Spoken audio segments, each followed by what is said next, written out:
Hola, el día de hoy hablaremos de qué era el militarismo japonés, cuál fue el papel del propio emperador en esto, cuáles fueron las consecuencias y cuál fue la caída del militarismo japonés en esta entidad.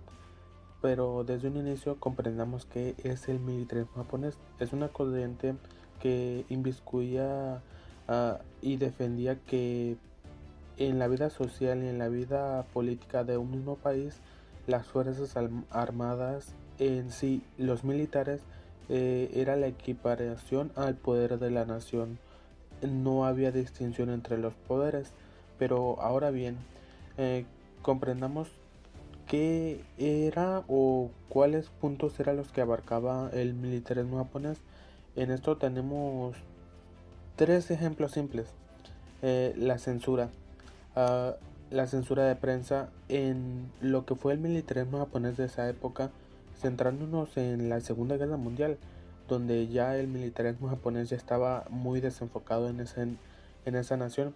Tenemos de que a la nación solamente se le informaba de las victorias que tenía el ejército a lo largo de sus incursiones, mas no se les informaba de las pérdidas tanto civiles o territoriales, o solo se les informaba de los puntos buenos.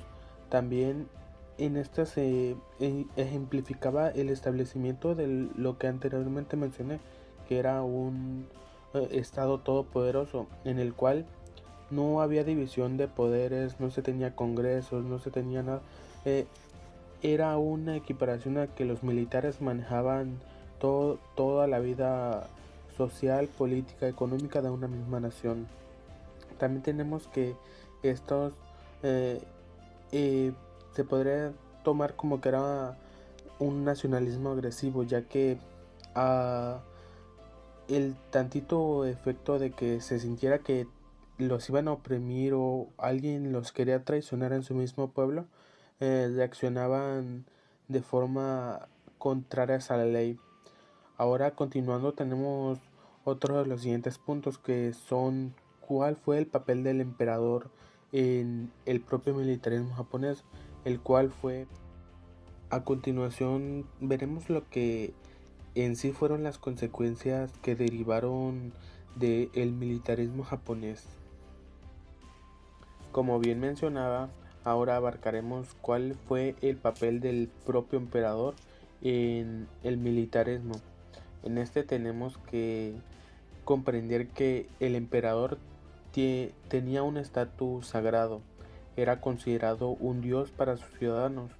A raíz de esto tenemos que solamente con su legitimización en respecto a una incursión, a una ley, algún decreto, solamente con tener su aprobación, ya sus ciudadanos lo consideraban una normativa sagrada que se debería implementar sin eh, tener negativas.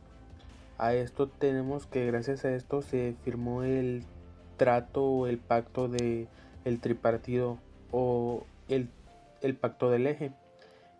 Otro de los puntos que tenemos también fue que la aceptación del emperador, como bien mencionaba, a cualquier ataque o a cualquier incursión, eh, les mandaba a sus propios militares una orden divina que deberían de acatar, como fue la aceptación del ataque a Pearl Harbor.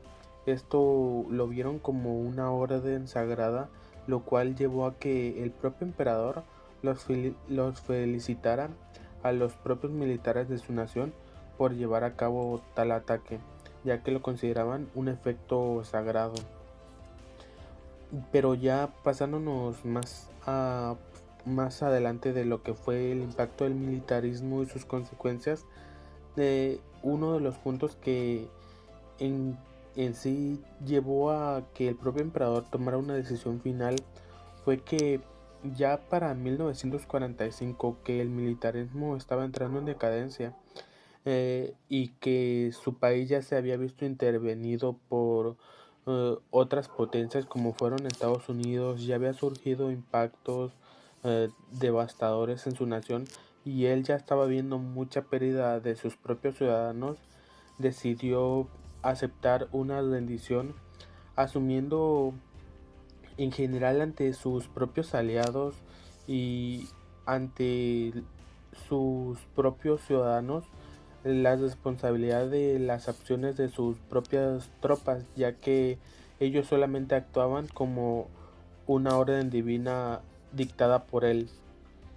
Esto nos llevó al último punto, que fue la transformación de su nación, ya que gracias a que él aceptó su rendición, perdió su estatus divino, por lo cual sus ciudadanos ya empezaron a tener una conciencia de que no todo lo que decretaba era un acto divino que se debía de seguir, lo cual, tras finalizar la guerra y que él renunciara a su propio estatus de divinidad, facilitó lo que vinimos conociendo en la actualidad como la modernización del Japón y su transición a una potencia económica actual.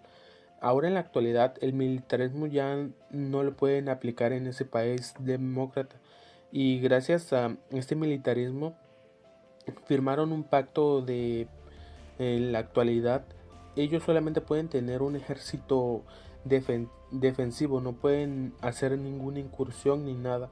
Por ende, después de que se terminó su derrota en 1945, se destruyó, se liquidó lo que era el Ministerio de Guerra para que en la actualidad ya, como bien mencionaba, Japón no pueda tener un ejército ofensivo.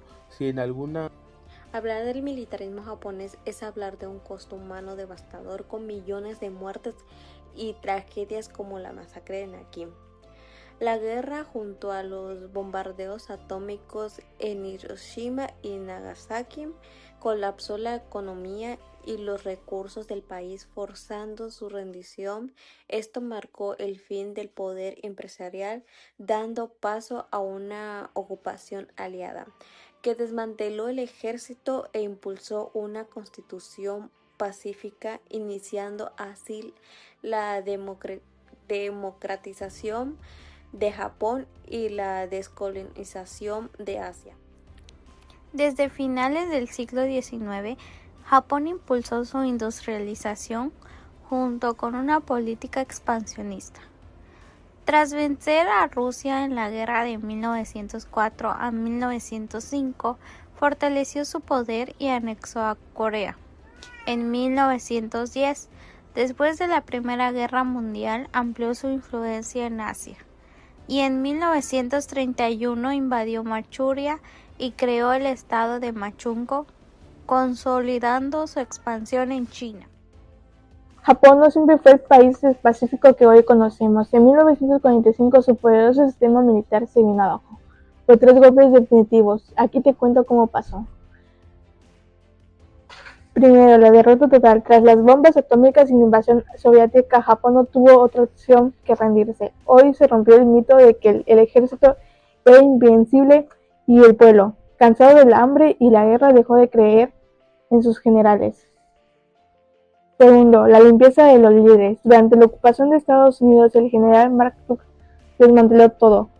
Disolvió al ejército, juzgaron a los altos mandos y expulsaron a miles de militares, ocupando cualquier puesto. Básicamente, borraron al élite de la guerra del mapa. Y el tercero, el sello legal. Crearon una nueva constitución con el famoso artículo 9, que le prohíbe a Japón hacer guerras. Además, el emperador dejó de ser un dios con mando militar para ser un símbolo del Estado. Así, en menos de una década, Japón pasó de ser un imperio de conquistador a una potencia pacífica.